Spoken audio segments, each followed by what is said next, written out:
પોરબંદર લોકસભા બેઠકના કોંગ્રેસના ઉમેદવાર લલિત વસોયા આજે ભરશે ઉમેદવારી ફોર્મ। લલિત વસોયાએ એમના માતાજીના અને ધોરાજીના હનુમાન દાદાના દર્શન કરી અને ફોર્મ ભરવા જવા રવાના। પોરબંદર ખાતે જાહેર સભા સંબોધિત કરશે અને બાદમાં ભરશે ઉમેદવારી ફોર્મ। વસોયાએ જીતનો વિશ્વાસ વ્યક્ત કર્યો। વસોયાએ કહ્યું, સરકાર દ્વારા પોરબંદર લોકસભા વિસ્તારના લોકોને થયેલ અન્યાય બાબતે લોકસભામાં અવાજ ઉઠાવીશ। લાંબા સમયથી પોરબંદર ધોરાજી થઈ અને લાંબા અંતરની ટ્રેન મળી નથી। પક્ષ પલટો કરનાર પણ વસોયાએ આપી પ્રતિક્રિયા।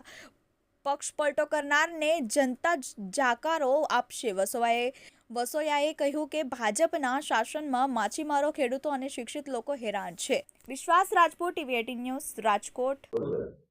આજે પોરબંદર લોકસભા ઉપરથી ઇન્ડિયા ગઠબંધનના ઉમેદવાર તરીકે હું મારી ઘીરે બિરાજતા ઠાકોરજી મારા માતુશ્રી હનુમાનજી મહારાજના દર્શન કરી ફોર્મ ભરવા માટે જવાનો છું।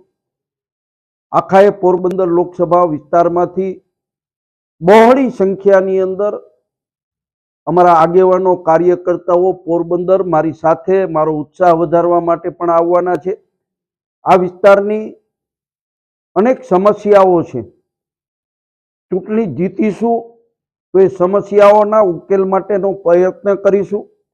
મુખ્ય પ્રશ્નમાં રેલવે, ટોલનાકાનો પ્રશ્ન, મચ્છીમારોનો પ્રશ્ન, આવા અનેક પ્રશ્નો છે। પીવાના પાણીની વાત કરીએ, રોડ રસ્તાની વાત કરીએ, પરંતુ કેન્દ્ર સરકાર હસ્તક આવતા તમામ જે પ્રશ્નો અણઉકેલ છે એ પ્રશ્નો ઉકેલવા માટેનો હું પ્રયત્ન કરીશ।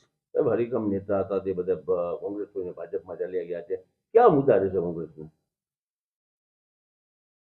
નેતાઓ જવાથી મતદારો એમની સાથે નથી જતા।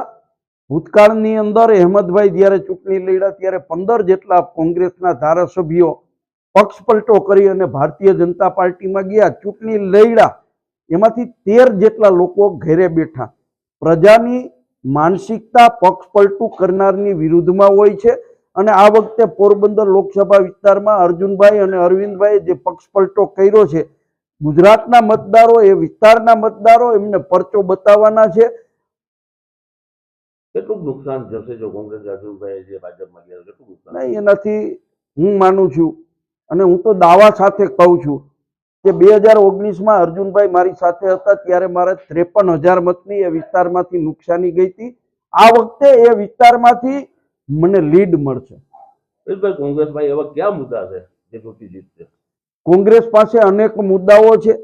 પહેલી વાત તો એ છે કે લોકોને અનેક સમસ્યાઓ છે। ખેડૂતો સમસ્યાગ્રસ્ત છે। આ વિસ્તારના મચ્છીમારોને એની સમસ્યાઓ છે। બેરોજગારી કૂદકે ભૂસકે આગળ વધે છે। મોંઘવારીએ માજા મૂકી છે। લોકો ત્રાહીમામ પોકારી ગયા છે। ત્યારે કોંગ્રેસ પાર્ટી જો શાસનમાં આવશે તો પહેલી જ જે વચન આપ્યું છે કે ખેડૂતોના દેવા સંપૂર્ણ નાબૂદ કરવામાં આવશે। શિક્ષિત બેરોજગારોને વર્ષે 1 લાખ રૂપિયા પગાર મળશે। નોકરી મળે કે ન મળે, પરંતુ ઘેરે બેઠા જ્યાં સુધી નોકરી ન મળે ત્યાં સુધી 1 લાખ રૂપિયાનો પગાર આપવામાં આવશે। આવા અનેક મુદ્દાઓ કોંગ્રેસ પાર્ટીએ એની મેનિફેસ્ટોમાં જાહેર કર્યા છે ને કોંગ્રેસનું શાસન આવશે તો આ દેશની ખુશાલી માટે કોંગ્રેસ પાર્ટીની સરકાર કામ કરશે।